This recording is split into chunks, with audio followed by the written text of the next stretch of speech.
નાઈને કેમ રાસ ન આવ્યો શિવ પાર્વતીનો વિવાહ? જાણો આ અદ્ભુત કથા. મહાદેવની મહાન લીલાઓમાં કેટલી કથાઓ વર્ણન કરેલી છે.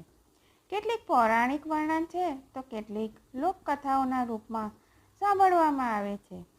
આજે આપણે એક કથા સાંભળીશું જે કેવી રીતે મહાદેવની પાસે પુરોહિત અને નાઈ માતા પાર્વતીના વિવાહનો પ્રસ્તાવ લઈને ગયા હતા અને કેવી રીતે પુરોહિતને પ્રાપ્ત થઈ શિવ કૃપા અને નાઈને કેમ સાધારણ લાગ્યા દેવાધિદેવ મહાદેવ.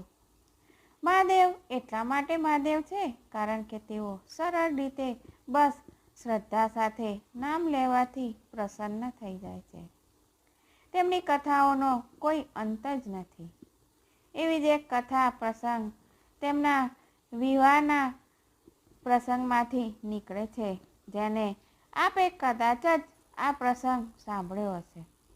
જય શ્રી કૃષ્ણ મિત્રો, સ્વાગત છે તમારું મારી ચેનલ સ્નેહ સાગરમાં. જો આ વિવાહનો પ્રસંગ તમને પસંદ આવે તો લાઈક, શેર અને સબસ્ક્રાઈબ કરશો. આ પ્રસંગ ત્યારનો છે જ્યારે મહાદેવ અને પાર્વતીના વિવાહની વાતચીત ચાલી રહી હતી. માતા પાર્વતીના મહાદેવ શિવ પ્રતિ પ્રેમ અને અગાધ નિષ્ઠા જોઈને સપ્તઋષિ પ્રસન્ન હતા.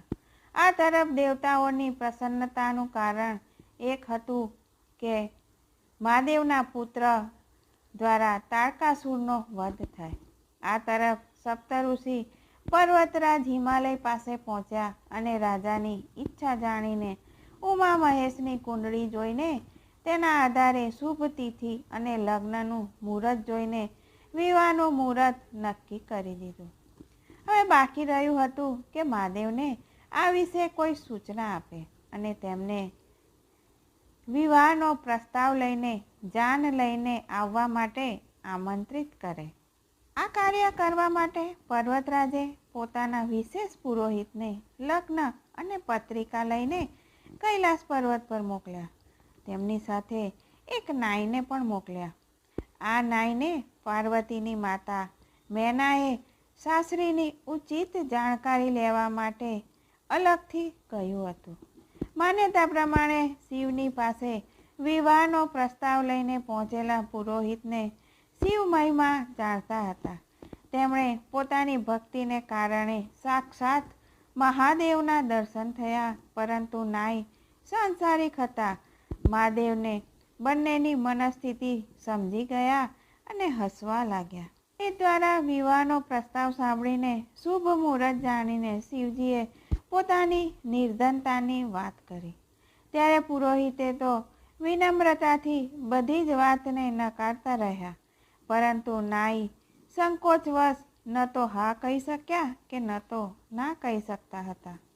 નાઈની સામે શિવજીએ પોતાની નિર્ધનતાનું અને સાધુતાનું વર્ણન કરતાં કહ્યું કે આ વિવાહ માટે તેઓ પુનઃ વિચાર કરવો જોઈએ, પરંતુ પુરોહિત વારંવાર વિનય કરતા રહ્યા અને આખરે શિવજી તો માની ગયા. જ્યારે બંને કૈલાસથી નીકળવા લાગ્યા ત્યારે મહાદેવે પુરોહિત અને નાઈને વિભૂતિ આપી.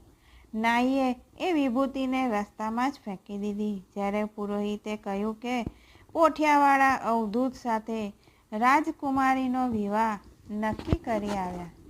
નાઈને આ સંબંધથી સંતોષ ન હતો. એવામાં તેમણે જઈને હિમાલયને સીધું જ કહી દીધું. ત્યારે પર્વતરાજ પણ વિચારમાં પડી ગયા.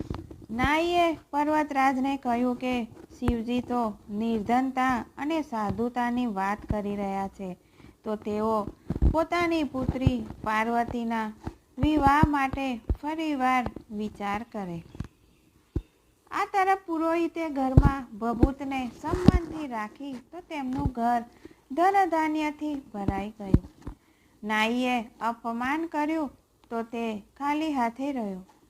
જ્યારે નાઈને પુરોહિત દ્વારા ખબર પડી તો તેણે કારણ પૂછ્યું. પુરોહિતે કહ્યું કે જેને તું સાધારણ પોઠિયા પર બેસવાવાળા સમજી રહ્યો છે તે આદિ શિવ છે. તેઓ અનંત છે. નાઈને જ્યારે જ્ઞાન પ્રાપ્ત થયું તો તે પશ્ચાતાપ કરવા લાગ્યો.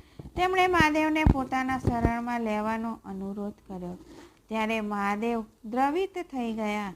તેમણે પ્રગટ થઈને નાઈને આશીર્વાદ આપ્યા. આ તરફ વિવાહના પહેલાં તેમણે પર્વતરાજનો પણ ભ્રમ દૂર કર્યો. આ જ કથાના આધારે આજે પણ ભારતીય વિવાહમાં નાઈનું મહત્ત્વ વધી જાય છે. કેટલાક પૌરાણિક આખ્યાનોમાં પણ મેળ બેસે છે. આ જ બતાવે છે કે સનાતન પરંપરાના દરેક સંસ્કારો અને તેમના વિધાન કેટલા પવિત્ર છે અને કેવી રીતે સામાજિક મહત્ત્વનું મેળ મળતો હોય છે. આ કથા પુરાણો અને પૌરાણિક માન્યતાઓના તથા ધાર્મિક વાતોના આધારે લેવામાં આવેલી છે. જય શ્રી કૃષ્ણ મિત્રો. ફરી મળીશું નવા વિષય સાથે.